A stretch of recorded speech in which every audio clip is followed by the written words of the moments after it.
You probably used a company like mine. Actually, I'm certain of it because it is required by law. Within the tax code, it says that you can defer your tax liability when selling an investment property, provided that you go out and you purchase another investment property under the guidance of 1031 within the tax code. And part of that says that you have to actually work with a qualified intermediary or a neutral third party to hold funds. So if you sell your property, you're not allowed to be in what's called constructive receipt of the sale proceeds. So all investors conducting 1031 exchange in an effort to defer their tax liability will have to use a company like mine at some point. My business partner is an attorney and a CPA. He's one of the authorities in the industry regarding the subject of Section 1031. So that's just a little bit about us. What I wanted to do is just spend a few minutes talking about some of the advantages to investment real estate and the tax code and how the tax benefits make real estate a pretty good alternative vehicle for investing. Basically, we've heard a lot of negativity over the last few years about real estate, and I think as real estate professionals, what we do is we remind our clients why real estate can be a very good investment and why for a lot of our clients it makes a really good investment in a lot of different types of real estate. There's basically four components to what our investors are looking at when they're looking at real estate as investment. The first is income, the second is appreciation, third is leverage, and then the fourth is tax advantages. So what we've seen over the last few years is that income from real estates have gone up. We see in Bay Area rents increase about 9.3%, and a lot of our investors are taking advantage of that, shifting the types of real estate they own via 1031 exchange into apartment properties and income-producing residential properties. A lot of the subprime mortgage buyers are now not becoming buyers, they're becoming renters. So a lot of our 1031 exchange clients and investors are capitalizing on that.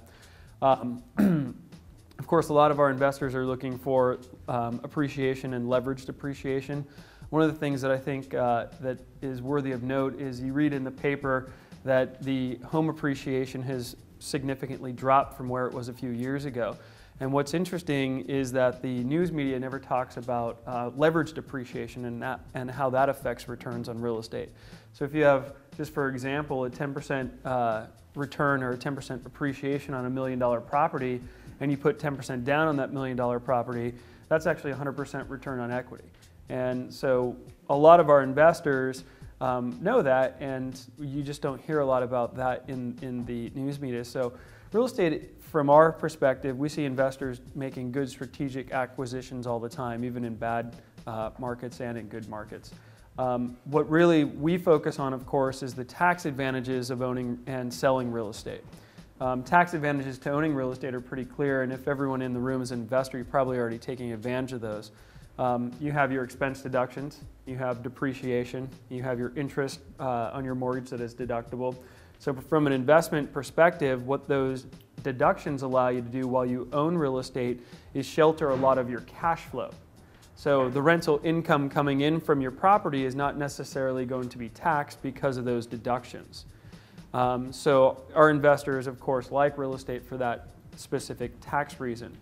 The other thing that makes real estate very attractive is that when you go to sell real estate, you have tax benefits depending on the type of real estate that is being sold.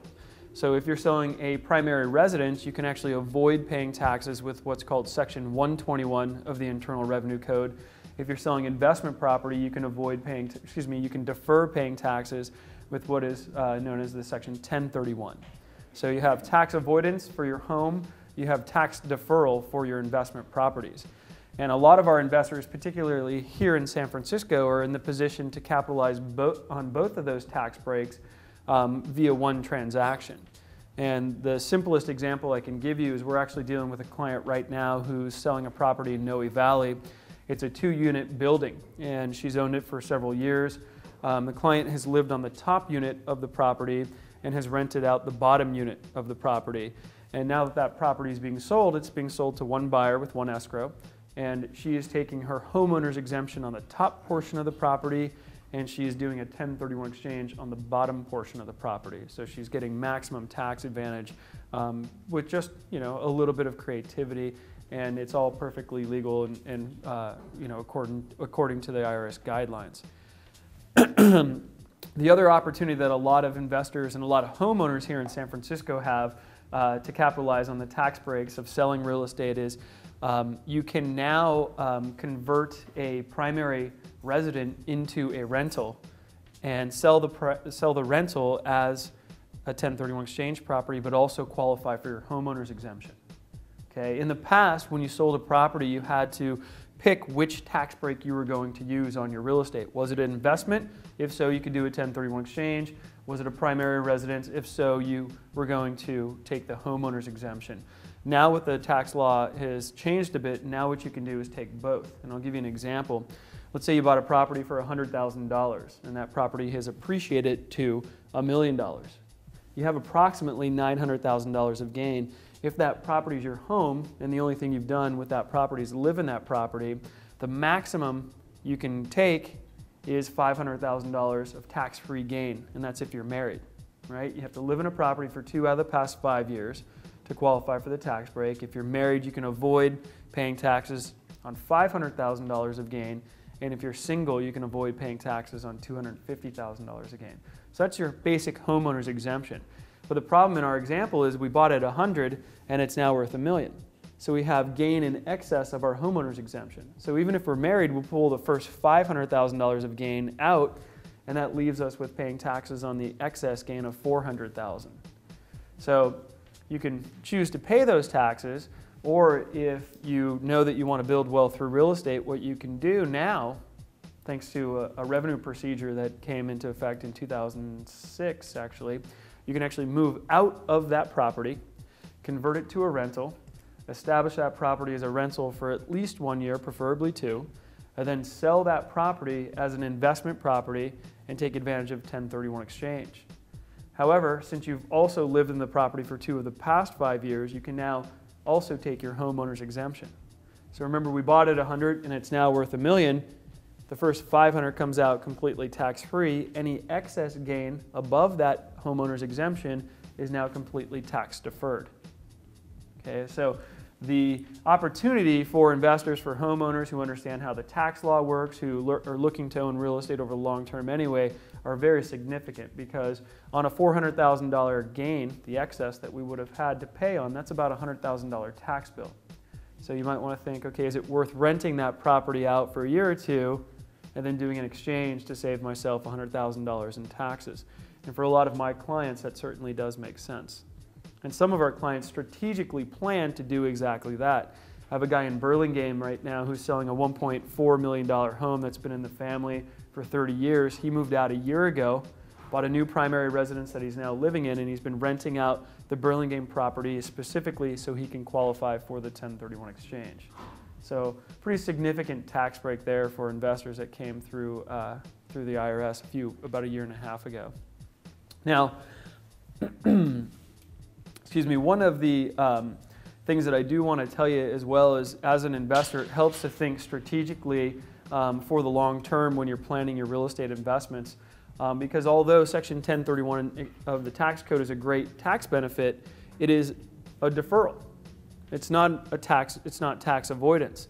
So what that means is you can do a 1031 exchange and defer your tax bill. You can buy another property and then sell that and exchange again and defer again. And what happens is, over time, while you invest and while you exchange, what you're going to be doing is you're going to be building a large tax snowball, especially if you're successful, right? You're going to hopefully defer a lot of gains. And over time, some of our investors will be at a point where they've deferred so much tax that if they sell and cash out, they will owe $1 million, $2 million, $3 million in taxes.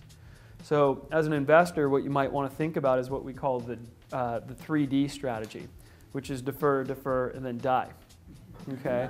And a lot of people, it always elicits a chuckle when I say that, but it's actually a good strategic plan for a lot of our investors, because what, excuse me, what happens when you pass away, when you own real estate, excuse me, is your heirs, probably your kids or your heirs, will receive that property at what's called a step-up in basis. And the capital gains tax liability that you've been deferring as an investor over time will go away for your heirs. Okay, so simplest example, let's go back to, we bought a property for $100,000. It's now worth $1 million. Okay, I'm 75 years old and the property's worth $1 million. I can sell it and pay my taxes. Okay, I'll pay about $300,000 in taxes. Okay, $900,000 of gain, 30% approximately will go to the government. So I'll pay about $300,000 in taxes. Well, if I'm 75 years old and I've been a successful investor, hopefully I don't need that money.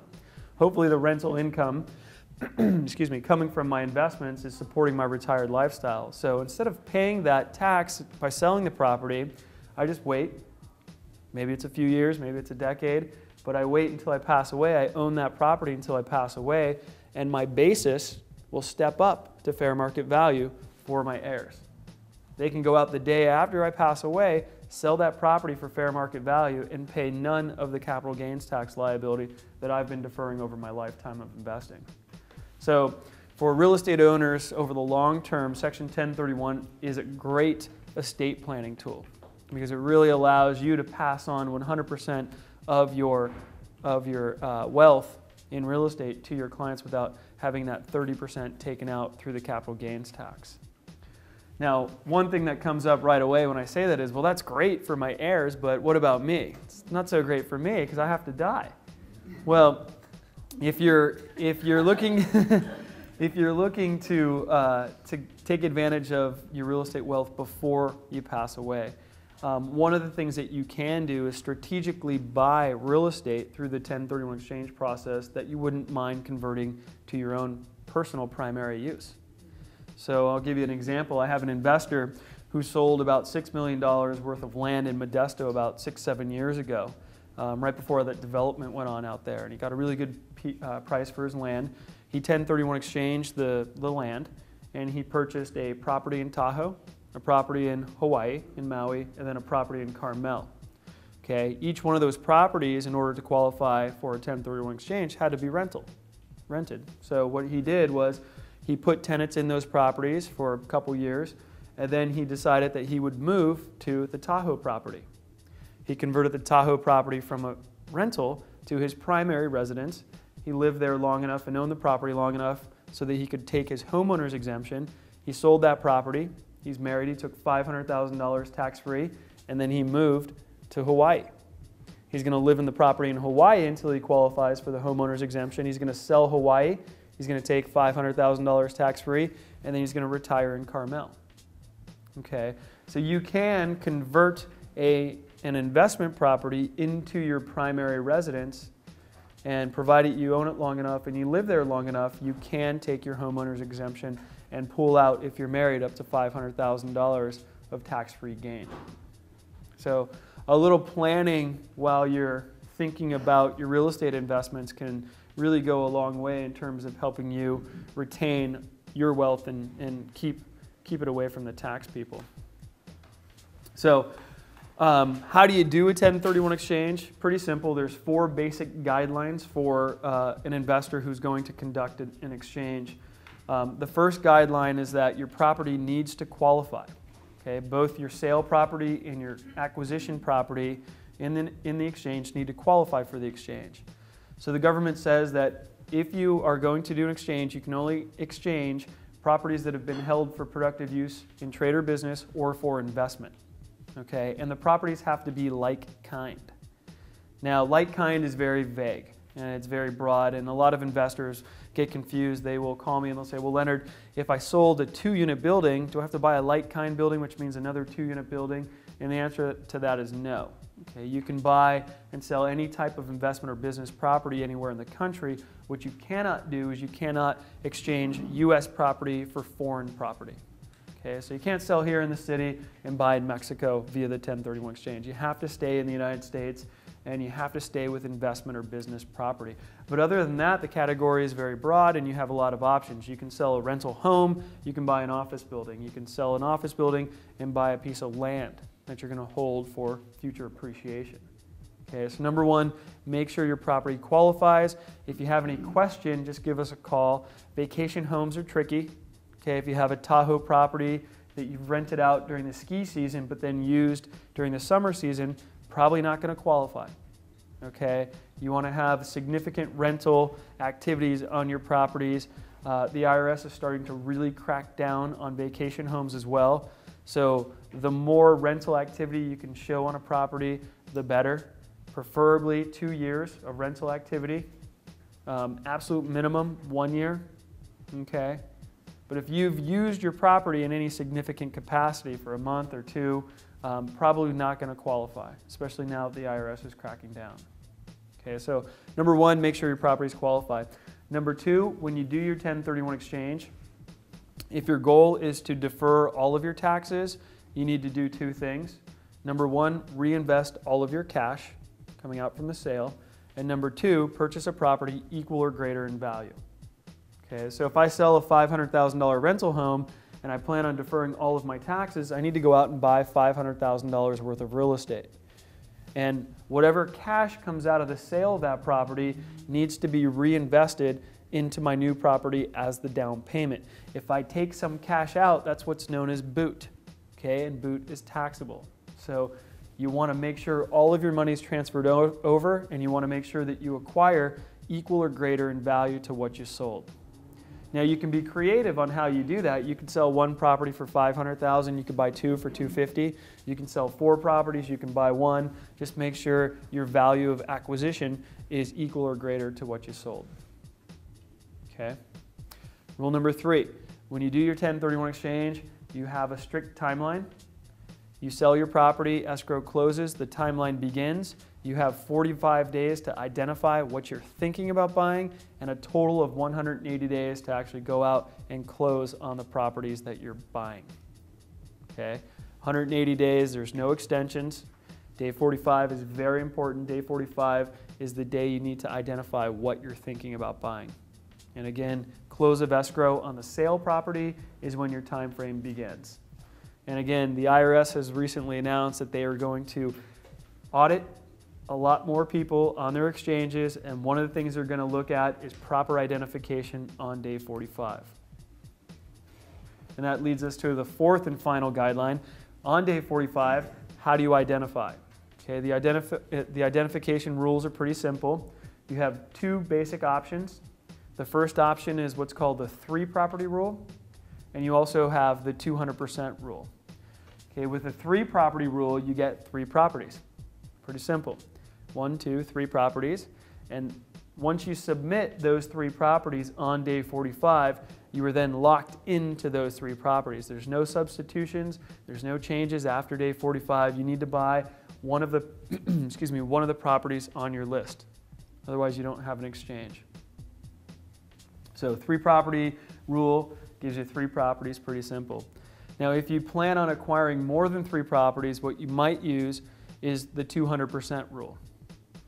So on day 45, you can choose the 200% rule if you would like to submit more than 3 properties, but the problem with the 200% rule is that you are capped at the value of real estate that you can ID. And the value is 200% of what you sold. So if you sold a property for $500,000 using the 200% rule, you can identify $1 million worth of real estate. That can be 5 properties, it can be 10 properties, it can be any number of properties, but the value of all of the properties cannot exceed 200% of what you sold. So realistically, most of our clients will use the 3 property rule. They'll sell and they'll usually buy 1, maybe sell and buy 2.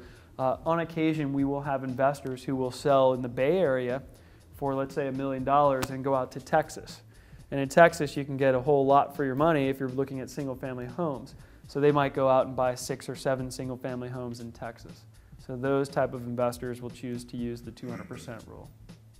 So pretty simple, and we're going over this at a high level. There are a lot more nitty-gritty details that we can get into, but the rules are pretty simple. If you're planning on doing just a standard exchange, those 4 guidelines will get you through. So number 1, make sure the properties qualify. Number 2, reinvest all of your cash, purchase a property equal or greater in value. Number 3, you have your time frame, 180 days. And number 4 is how do I identify on day 45? Use either the 3 property rule or the 200% rule. One of the things that's happened lately with the market is a lot of our investors will call us up and will say, well, Leonard, I'm planning on doing an exchange. My property's up for sale right now. And this is particularly affecting our East Bay clients and clients out way far in the valley, is the property's up for sale, but it's not selling. And what happens is the client knows that they're going to sell their property, so they start looking for their replacement property. And then they find something. Problem is, their property hasn't sold yet. So what do? Well, in that scenario, you can do what's called a reverse exchange. So a reverse exchange, instead of selling and then buying, what you do is you buy first, and then you have 180 days to sell. Okay, so there's different types of exchanges you could do. A standard, regular, straightforward exchange is a sale and then a purchase. A reverse exchange is simply the opposite. You have the flexibility and the option to buy first, and then the IRS gives you 180 days to sell your existing property. And if you sell that property within that 180 days, you don't have to pay taxes on it. It's a tax-deferred transaction. Okay, the other option for exchanging is what's called a construction exchange. And a construction exchange allows you to improve or build a property. So let's say, for example, I sold a property for $500,000. I found a nice piece of property for $300,000. What I can do is I can use the extra $200,000 to improve that existing structure. Okay? Now, taking it to one step further, I can actually sell for $500,000. I can buy a piece of dirt, some land for $100,000, and then build from the ground up. Okay? The problem is the IRS only gives me 180 days to spend all of my 1031 exchange money on completed improvements or construction. So the likely scenario is not that a client's going to be building from the dirt up, because it takes so long to get the project approved and go through the city. What most people will do is, if they have excess funds, they will use those funds to improve the existing property that they just purchased.